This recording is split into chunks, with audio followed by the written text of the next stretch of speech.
actually like to cook.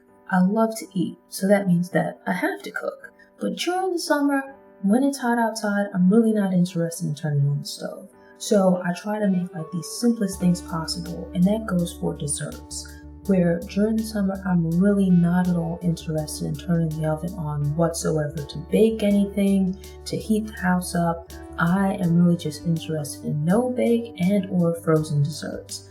And this Pina Colada creamsicle dessert is a perfect option. I try not to eat too much dairy, so it's dairy free, which checks that box. I also try not to overdo it with sugar, so I am using an alternative sweetener. And then from there, it's actually just really simple. 10-15 minutes or so after getting your ingredients together, you can have this ready to go into your freezer, and then it's just a matter of waiting for them to freeze. It's based on pina colada but doesn't contain any alcohol. Really what it has are the flavors of pina colada, so think of pineapple, coconut. Let's get into it. With our blender, and to this we're going to start adding our ingredients. I'm going to start with our liquids. So I have here 6 ounces of coconut cream, and this is the kind that comes in the packet. If you use the one that comes in the can, you can use the entire can, not just the cream part of it, but you then want to adjust your other liquids. So just into the base of the blender. A cup of coconut milk, our frozen pineapple, and these are pineapple chunks.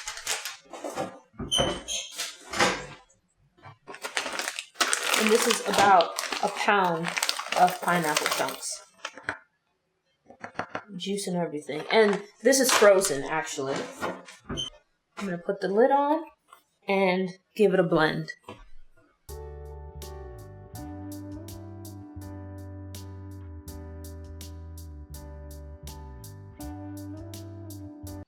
And looking at it, it looks like it's a little bit too thick. It's more of like a sorbet. I don't want it to be quite that thick. I'm going to add another cup of the coconut milk. And like I said, if you were using like the canned coconut cream, which has more liquid in it, you would then adjust accordingly. But because I'm using just the pure coconut cream, it's actually quite thick.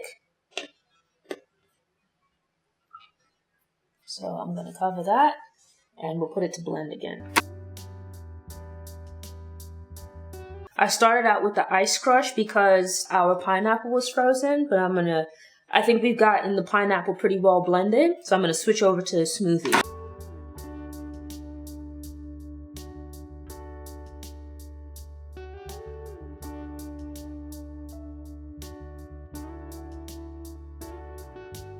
Alright, and I'm going to turn that off, and we'll check the consistency again.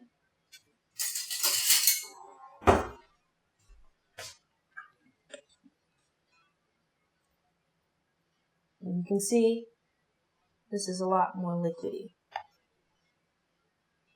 So less of a sherbet, more of a smoothie type consistency. If you wanted to, you could add some sugar or whatever kind of sweetener you prefer. I'm going to add about a tablespoon of sweetener. And I'm using allulose. But you could use sugar or erythritol, whatever your preferred sweetener is.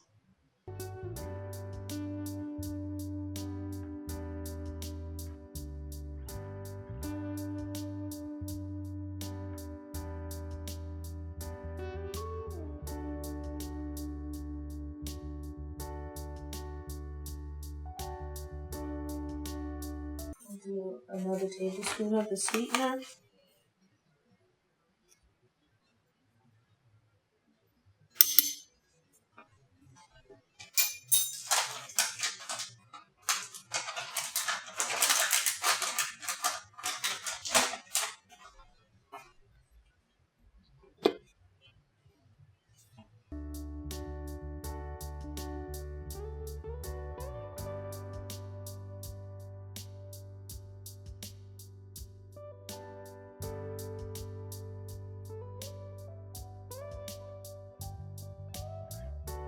We'll give it another taste.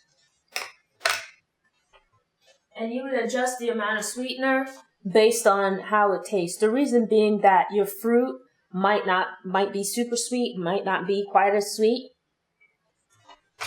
I'm going to turn the blender base off so we don't end up with a mess. We are going to start pouring our popsicles. And I'll try not to, well, I spoke too soon, not to make too much of a mess.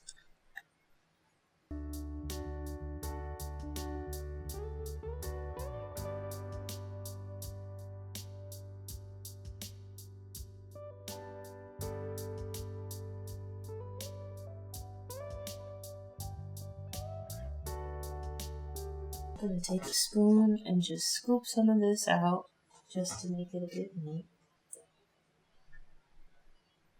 I overfilled it by just a little bit. And I'm going to just take this little cloth and just wipe up the mess. Let's see, we got our little popsicle sticks. And we'll just pop that in.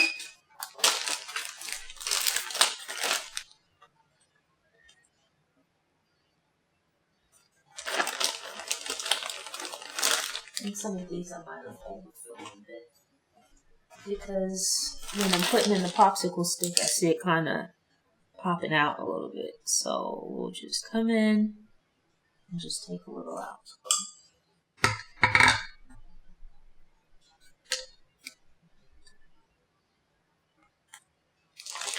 Now, put in the rest of these popsicle sticks.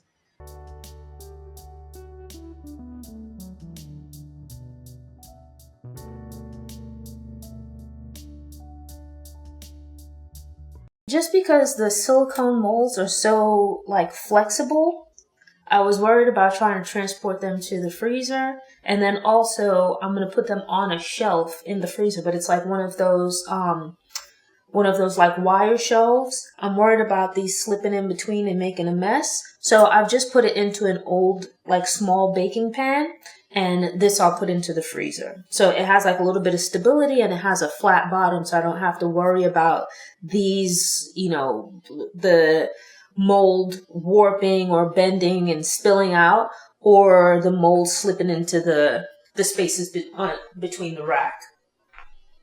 Thanks for tuning in. To ensure you don't miss any episodes, subscribe to the channel, click the notification bell, and check out my Cooking at Home playlist. Go ahead and click that thumbs up button if you like what you saw, and go ahead and share it on social media.